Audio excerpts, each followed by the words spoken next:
来看台湾政府甲民间企业合作，今仔透过台湾基督教长老教会，要捐予乌克兰48台救灾的车辆甲物资哦。伫台湾的乌克兰的人嘛去现场致意，感谢台湾。 车身顶悬大有台湾甲乌克兰同在，用讲归予乌克兰的大纸，全部拢以乌克兰文，甚至还有台湾甲乌克兰的国旗标志。48台各式的救灾车辆，拢是民间企业甲台湾基督长老教会合作，汇集各方的物资，准备以海运的方式捐赠给乌克兰。和乌克兰的战区1级战区、2级战区都很需要救护车，赶快去把受伤的拉出来医治。 所以，因为这个关系，我们也看到很多的救护车都已经毁损了，必须有很快速的车辆可以去那边救人，就是救护车。会通过民间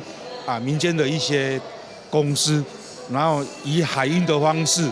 然后把它妥善安全运到乌克兰。 救灾车辆包括消防车、救护车、富康巴士，是由超过14个县市消防局甲单位捐赠的报废车辆，由民间企业开将近1000万中心来翻修，确定达到救灾的标准捐出去。另外，还有发电机等各式救灾物资，全部拢放伫咧中华新港乡公所来陈列。台湾的善心，和在地的乌克兰人相当的感动。我们在台湾的每一个乌克兰人都非常感谢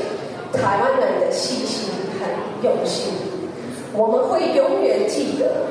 各位对乌克兰的帮助。长老教会表示，各式的救灾车辆甲物资会伫咧3个月之内由民间企业来合作，陆续运往乌克兰。捐赠仪式现场除了颁发感谢状，也强调这是头一批台湾 Can Help 的力量，后续期待社会各界的加入，关注乌克兰。记者钟华报道。